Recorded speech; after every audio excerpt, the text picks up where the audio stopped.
Hello and welcome to economist panel. आप सभी का बहुत बहुत स्वागत है इकोनॉमिक्स इन न्यूज़ इनिशिएटिव में। आज हम लोग जो टॉपिक्स डिस्कस करने वाले हैं उसकी लिस्ट आप सभी के सामने है। हम लोग पहले जानेंगे कि एफडीआई और एफपीआई में डिफरेंस क्या है, फिर उसके बाद एफपीआई की कैटेगरीज़ के बारे में डिस्कशन करेंगे, फिर एफपीआई के अंतर्गत क्या इन्वेस्टमेंट लिमिट्स होती हैं, ठीक है, उसमें क्या निवेश की सीमाएँ होती हैं इसको जानेंगे, मतलब कितने तक का निवेश कर सकता है कोई व्यक्ति। प्लस कोविड एरा चलने के बाद भी इस टाइम कुछ पॉजिटिव ट्रेंड दिखा है, तो क्या है इसके बारे में रिसेंट न्यूज़, इसको भी जानेंगे। Plus voluntary retention route VRR, जैसा कि पिछले वीडियो में वादा किया गया था, उसको भी जानेंगे। Plus major characteristics of VRR में क्या क्या खास बातें हैं इसको भी सीखेंगे, और कुछ रिसेंट अमेंडमेंट्स और डेवलपमेंट्स की भी चर्चा करेंगे, ठीक है। तो शुरू करते हैं। अगर आपको वीडियो अच्छा लगे तो प्लीज़ लाइक करें, सब्सक्राइब करें, ज़्यादा से ज़्यादा शेयर करें, ठीक है। आगे बढ़ते हैं। एक क्वेश्चन है आपके लिए, प्रैक्टिस क्वेश्चन प्रीलिम्स के लिए। इनमें से कौन सी कमिटीज़ जो है वो एफपीआई के डेफिनेशन से संबंधित है, मतलब किस कमेटी के हिसाब से एफपीआईज़ की डेफिनेशन दी गई है इंडिया में, ठीक है। Tarapur committee, Mayaram committee, Shanta Kumaran committee या रंगराजन कमेटी, ठीक है। आंसर एक ही है, लेकिन बाकी तीन ऑप्शंस की भी कमिटीज़ की आपको काम को पता होना चाहिए कि बाकी तीन कमिटीज़ ने क्या क्या काम किया है, ठीक है। आगे बढ़ते हैं। एफडीआई और एफपीआई में डिफरेंस सीखते हैं, ठीक है। अब तो एफडीआई क्या है, एफपीआई क्या है, सरल भाषा में आरबीआई की वेबसाइट क्या कहती है उसी को मैंने यहाँ पे कोट किया हुआ है, ठीक है। तो ऑफिशियल बात है, इसलिए सीख लीजिए और लिख भी लीजिएगा नोट्स बना करके। पहला ये है कि आपके इन्वेस्टमेंट को एफडीआई तब कहा जाएगा जब कोई ऐसा व्यक्ति जो भारत का रेसिडेंट नहीं है वो किसी कैपिटल इंस्ट्रूमेंट के थ्रू, मतलब किसी पूंजी इंस्ट्रूमेंट के थ्रू, मतलब कि वो गवर्नमेंट बॉन्ड का पैसा भी, गवर्नमेंट बॉन्ड के थ्रू भी पैसा लगा सकता है, शेयर इक्विटी में भी पैसा लगा सकता है, ठीक है। किसी भी ऐसे इंस्ट्रूमेंट के थ्रू इंडिया में पैसा लगाए भारत की कंपनीज़ में, और दो कैटेगरीज़ में दो कंडीशंस हों। पहली कंडीशन ये हो, या तो वो पैसा लगा रहा है किसी अनलिस्टेड कंपनी में, या तो वो किसी लिस्टेड कंपनी में पैसा लगा रहा है और उस कंपनी में वो 10% से ज़्यादा पैसा लगा रहा है, उस कंपनी की टोटल कीमत के 10% से ज़्यादा पैसा लगा रहा है, ठीक है। तो इसको सरल भाषा में सीखते हैं कि आखिर मैंने कहा क्या। देखिए, अनलिस्टेड कंपनी ऐसी कंपनी होती है जो स्टॉक एक्सचेंज में लिस्ट में नहीं लिखी हुई है, ठीक है। तो ऐसी किसी कंपनी में जो स्टॉक एक्सचेंज के लिस्ट में नहीं शामिल है, उसमें अगर आप थोड़ा सा एक चवन्नी भी लगा देंगे तब भी आपकी इन्वेस्टमेंट को एफडीआई ही गिना जाएगा, ठीक है। आपकी नहीं, अगर आप एक विदेशी हो तो, ठीक है। प्लस अगर आप ऐसी कंपनी में पैसा लगा रहे हो जो एफडीआई, माफ़ कीजिएगा, स्टॉक एक्सचेंज में लिस्टेड है, तो 10% से ज़्यादा पैसा अगर आपने लगाया हुआ है तभी आपके उसको एफडीआई में गिना जाएगा, ठीक है। आपके इन्वेस्टमेंट को एफडीआई के अंतर्गत शामिल किया जाएगा। ये 10% किसका 10% है, तो 10% है उस कंपनी का total post issue paid up equity capital के बराबर का 10%, ठीक है। तो post issue paid up capital क्या होता है, देखिए, कोई कंपनी जब शेयर जारी करती है तो जब शेयर को बेच दिया जाए, उसका पेमेंट हो चुका हो, तो पेड अप होने के बाद जितनी भी कैपिटल जनरेट हो रही है, टोटल कैपिटल फॉर्मेशन हो रहा है, उस पैसे को बोला जाता है post issue paid up equity capital, ठीक है। मान लीजिए कंपनी ने 1 लाख, मान लीजिए 13 लाख रुपए का जो है शेयर बेचा हुआ है, ठीक है। टोटल 13 लाख रुपए जो है कंपनी का post issue paid up capital है। तो कोई भी ऐसा व्यक्ति अगर 1,30,000 से ज़्यादा का इन्वेस्टमेंट कर रहा है उस कंपनी में, मतलब 13 लाख का 10% 1,30,000 हुआ, तो उस इन्वेस्टमेंट को हम लोग एफडीआई के अंतर्गत शामिल करेंगे, ठीक है। तो इन दो कंडीशंस को मद्देनज़र रखते हुए एफडीआई को आप डिफ़ाइन करोगे, ठीक है। आगे बढ़ते हैं। एफपीआई क्या है, तो एफपीआई ये है कि आप अगर किसी भी लिस्टेड कंपनी में पैसा लगा रहे हो तभी आपके इन्वेस्टमेंट को एफपीआई में गिना जाएगा, ठीक है। अब मेरा सवाल आपसे एक है, क्या किसी अनलिस्टेड कंपनी में अगर आप थोड़ा पैसा लगाते हो तो क्या वो एफपीआई में गिना जा सकता है, तो जवाब है नहीं। एफपीआई में आपकी फ़िज़िकल प्रेजेंस बिल्कुल भी ज़रूरी नहीं है। अगर आप अनलिस्टेड कंपनी में पैसा लगा रहे हो, मतलब कि जो लिस्टेड में नहीं लिखी है स्टॉक एक्सचेंज की लिस्ट में, तो जाहिर सी बात है आपको जाना पड़ेगा, इंडिया में आपको आना पड़ेगा, इंडिया में उस कंपनी को विज़िट करना पड़ेगा, वहाँ पे आपको मशीन ख़रीदनी पड़ेगी, तभी तो आप पैसा लगा सकते हो। स्टॉक एक्सचेंज में पैसा तो आप घर बैठे लगा सकते हो, अमेरिका में बैठे बैठे लगा सकते हो, लेकिन एफपीआई में, मतलब किसी लिस्टेड कंपनी में आपको पैसा लगाने के लिए जो है, अनलिस्टेड कंपनी में पैसा लगाने के लिए आपको यहाँ आना ही आना पड़ेगा, ठीक है। इसलिए उसको हम लोग फॉरेन डायरेक्ट इन्वेस्टमेंट के अंतर्गत ही गिनेंगे। मतलब अनलिस्टेड कंपनी में एक चवन्नी भी अगर लगाई गई है तो एफडीआई के अंतर्गत आएगा, और एफपीआई में अगर 10% से ज़्यादा पैसा लगा हुआ है तो उसको एफडीआई गिना जाएगा, ठीक है। और 10% से कम पैसा लगा है तो उसको एफपीआई में गिना जाएगा। तो एफपीआई की डेफिनेशन क्या हो गई कि किसी अनलिस्टेड कंपनी में पैसा अगर लगा है तो एफपीआई का हिस्सा नहीं होगा। किसी लिस्टेड कंपनी में 10% से कम पैसा लगना ही एफपीआई बोला जाता है। इसको रट लीजिए दिमाग में, किसी भी लिस्टेड कंपनी में अगर किसी व्यक्ति ने उसकी टोटल पेड अप कैपिटल का 10% से कम पैसा लगाया है, लेस देन 10%, तो उसको हम लोग एफपीआई बोलेंगे। ठीक है, फॉरेन पोर्टफोलियो इन्वेस्टमेंट। ठीक है, आगे बढ़ते हैं। कैटेगरीज क्या क्या है एफपीआई की? तो 3 कैटेगरीज होती हैं एफपीआई की। पहला, ऐसे मतलब एफपीआई फॉरेन पोर्टफोलियो इन्वेस्टर्स जो बहुत लो रिस्क देते हैं, मतलब कि कंपनी को डर नहीं होता है कि ये लोग अचानक से पैसा अपना वापस ले लेंगे। ठीक है, पैसा अपना क्या बोलते हैं उसको, आउटफ्लो करवा लेंगे। ठीक है, पुलिंग अप जिसको बोलते हैं इकोनॉमिक्स की लैंग्वेज में, तो पुलिंग अप कम हो जिसमें, उसको हम लोग बोलेंगे लो रिस्क वाली कैटेगरी। तो आमतौर पे जो सॉवरिन और इंटरनेशनल एंटिटीज़ हैं, जैसे सेंट्रल बैंक्स हो गए, लोगों की गवर्नमेंट एजेंसीज़ हो गई, विभिन्न देशों की गवर्नमेंट्स हो गई। ठीक है, बहुत सारी इसमें लिस्ट लिखा हुआ है, आपके रेफरेंस के लिए आप लोग पढ़ सकते हो आराम से, ज़्यादा जो है इसको सिखाना ज़रूरी नहीं है। ठीक, तो वो सब लो रिस्क में गिनी जाएंगी। ठीक है, तो इसमें ज़्यादा रिस्क नहीं होता है, तो ज़्यादातर अच्छी यही मानी जाती है। अगर आपके देश में लो रिस्क कैटेगरी वाली एफपीआई ज़्यादा है तो इसका मतलब आपका देश फॉरेन एक्सचेंज मार्केट में फाइनेंशियली कम फ्लक्चुएट होगा, ज़्यादा स्टेबल होगा। ठीक है, आगे बढ़ते हैं। कैटेगरी 2 में मॉडरेट रिस्क में आते हैं। मॉडरेट रिस्क मतलब जो रेगुलेटेड एंटिटीज़ हैं, रेगुलेटेड एंटिटीज़ जो होती हैं छोटी मोटी मतलब कि एंटिटीज़ टाइप की, जैसे सेबी हो गया। ठीक है, इंडिया में सेबी है। ठीक है, रेगुलेटेड एंटिटीज़ है, या फिर बाहर कोई ऐसी एंटिटी हो जिसको रेगुलेट किया जाता हो, जैसे बाहर की कोई इंश्योरेंस कंपनी हो, विदेश की कोई म्यूचुअल फंड हो, विदेश का कोई इन्वेस्टमेंट ट्रस्ट हो, विदेश की कोई एसेट मैनेजमेंट कंपनी हो, विदेश का कोई पेंशन फंड हो, विदेश का कोई इन्वेस्टमेंट फंड हो, कुछ भी ऐसी चीज़ जिसको रेगुलेट किया जाता हो वहाँ की एजेंसी के द्वारा। तो देखिए आप इस बात को समझिएगा, पहली बात यह है कि जब उसको रेगुलेट किया जा रहा है तो इसमें कुछ कुछ फैक्टर लो रिस्क का भी होगा। ठीक है, प्लस ये पूरी तरह से सॉवरिन नहीं होती हैं, कोई इनको रेगुलेट कर रहा है, तो अगर उन्होंने ऐसा ऑर्डर दे दिया कि आपको अपना पैसा बाहर खींचना है तो ये ना चाहते हुए भी इनको पैसा पुल करना पड़ेगा इंडिया से, इसलिए हाई रिस्क वाली भी हो गई। तो इसमें कुछ क्वालिटीज़ हाई रिस्क की हैं और कुछ क्वालिटीज़ की लो रिस्क की भी हैं, इसलिए इसको हम लोग किस में गिनते हैं, इसलिए हम इसको गिनते हैं मॉडरेट रिस्क में। ठीक है, इन सब चीज़ों को इसको आप रट लीजिएगा। ठीक है, आगे बढ़ते हैं। हाई रिस्क वाली आप समझते हैं। हाई रिस्क क्या होता है? जिनको रेगुलेट ही नहीं किया जा रहा है। ठीक है, अनरेगुलेटेड मतलब कि खुला साड़ा टाइप की जो एंटिटीज़ होती हैं, तो विदेशों में ऐसी बहुत सी होती हैं। हेज फंड्स जैसे होता है, एक हेज फंड्स होता है कि इधर से पैसा उधर, इधर से पैसा उधर। आज मान लीजिए मंगलवार है, आज हमने चाइना में बहुत सारा इन्वेस्टमेंट कर दिया और कल जो है वहाँ पे हमको ज़्यादा शेयर में फ़ायदा दिखा कि अमेरिका में, तो हमने वहाँ से पैसा उठा करके चाइना से शिफ्ट कर दिया, कहाँ, अमेरिका में शिफ्ट कर दिया। ये बहुत ही शॉर्ट टर्म के जो है फ्लक्चुएशन दिखाने वाली जो एंटिटीज़ होती हैं उनको हम लोग बोलते हैं हेज फंड्स। ठीक है, इस टाइप के एफपीआईज़ को हम क्या बोलते हैं? Hedge funds. और बहुत सारे कॉर्पोरेट्स होते हैं, जैसे आप मान लीजिए अगर चाहें तो आज पैसा इंग्लैंड में लगाएं, कल पैसा उठा करके अमेरिका में लगा दें, फिर उसके बाद ताइवान में लगा दें।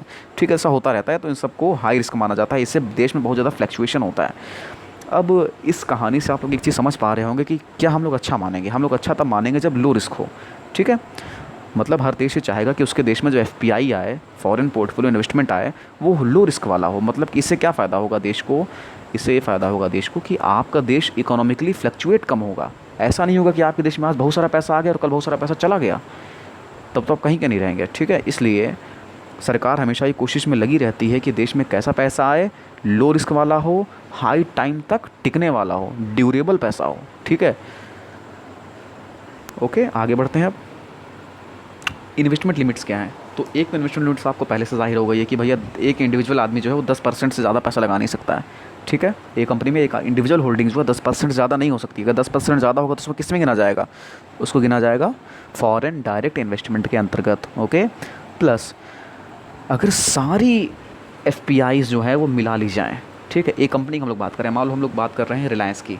अब रिलायंस एक इंडिया की कंपनी है और डोनाल्ड ट्रंप जी, ठीक है, एक व्यक्ति ये हो गए, प्लस जॉन टी रोड्स, ठीक है, दक्षिण अफ्रीका के fielder, plus Alastair Cook, England के क्रिकेटर। ठीक है, ये 3 लोग मिलकर के जो है इंडिया में रिलायंस से पैसा लगा रहे हैं। ठीक है, अब अगर रिलायंस के शेयर खरीदने वाले हैं और इन्होंने 10% शेयर खरीद लिया, डोनाल्ड ट्रंप ने 10% खरीद लिया, जॉन टी रोड्स ने, तो एलिस्टर कुक अब 4% से ज़्यादा इन्वेस्टमेंट नहीं कर सकते हैं, क्योंकि इस रिलायंस कंपनी की अगर हम लोग बात करें तो इस कंपनी के टोटल कैपिटल का 24% से ज़्यादा एफपीआई बांटा ही नहीं जा सकता है। मतलब 24% से ज़्यादा पैसा हम लोग एफपीआई से प्राप्त कर ही नहीं सकते हैं कंपनी के परिप्रेक्ष्य में। ठीक है, ये नियम क्यों बनाया गया है?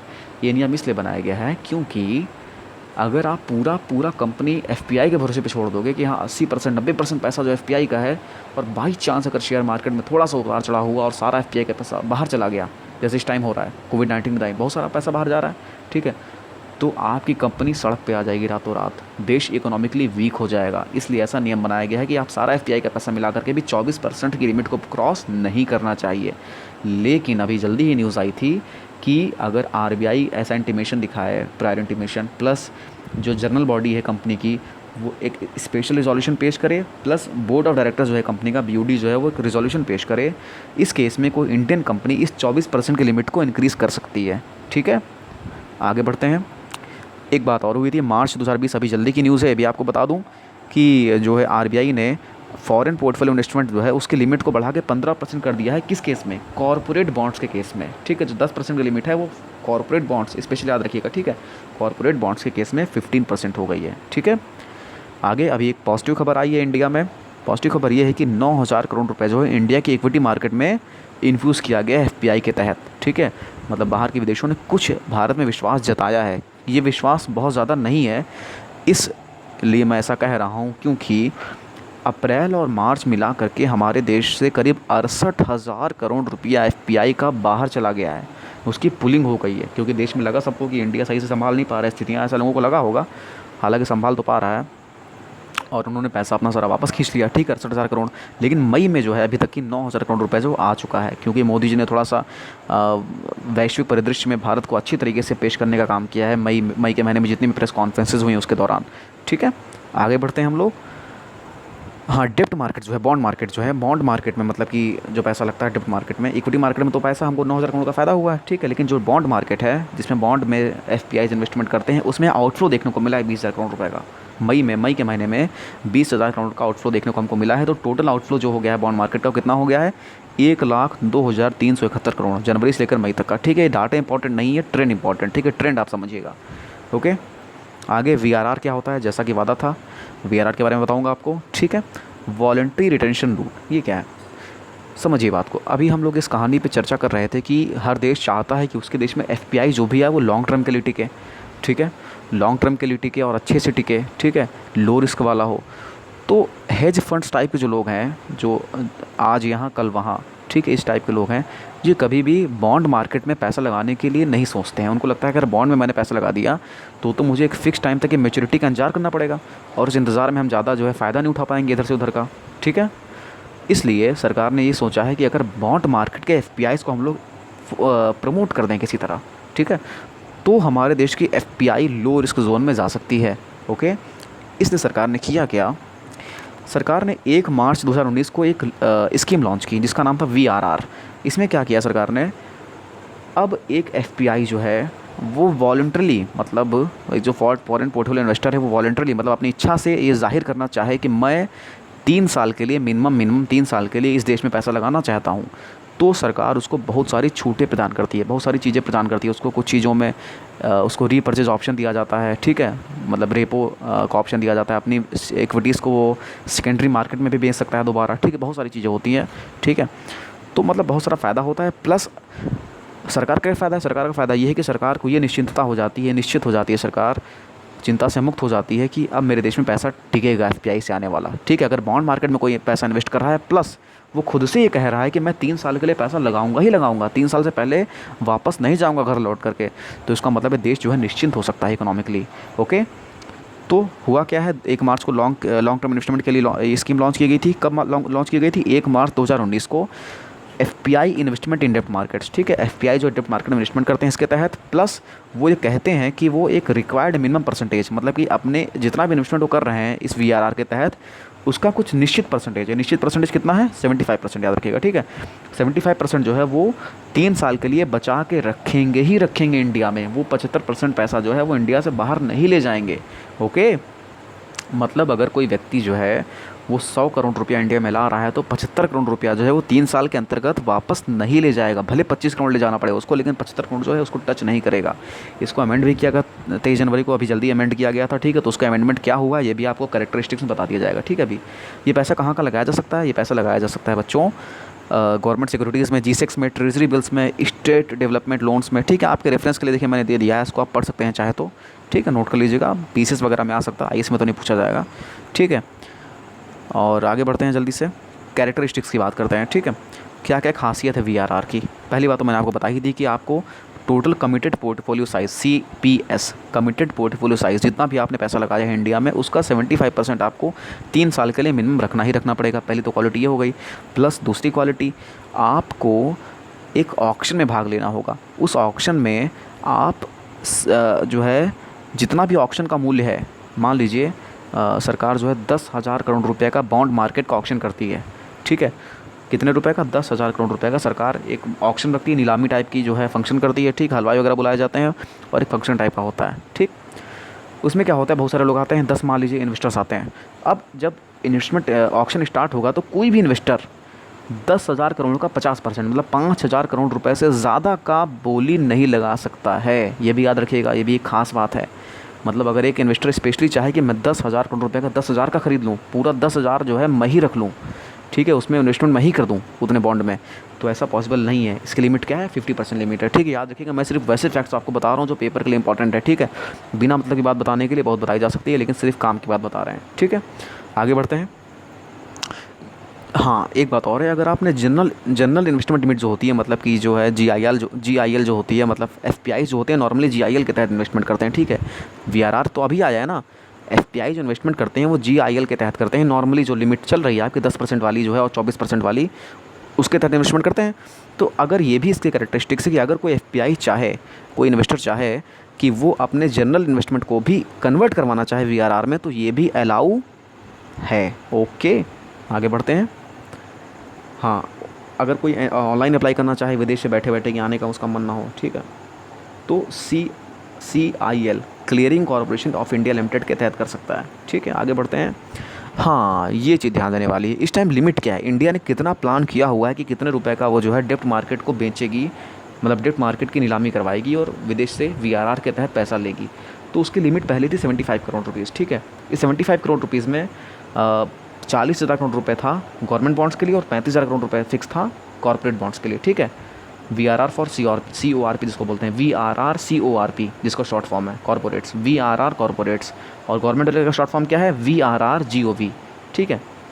तो इन दोनों को मिला करके 75 करोड़ था और अलग अलग 40 और 35 का हिसाब किताब चल रहा था। लेकिन इसको बढ़ा करके गवर्नमेंट ने 24 अप्रैल को, अभी जो 23 अप्रैल 2020 को इसको बढ़ा के कितना कर दिया गया है, 1.5 लाख कर दिया गया है, ठीक है। मतलब जस्ट दुगना कर दिया गया है। और इस 1.5 लाख में कोई भी स्पेशल लिमिट नहीं रखी गई है, जैसे मतलब पहले रखा गया था 40-35 वाला हिसाब किताब, वैसे नहीं रखा गया है। सरकार ने कहा है कि इन तीनों के तहत, कौन से तीनों, ये 3 जो आ रहे हैं आपके सामने, इन तीनों में कितने में किसी में भी पैसा लग जाए 1.5 लाख तो लगा दो, ठीक है। ये लिमिट है इस टाइम की, इसको अमेंड कर दिया कि यही अमेंडमेंट अभी चल रहा है, ठीक है।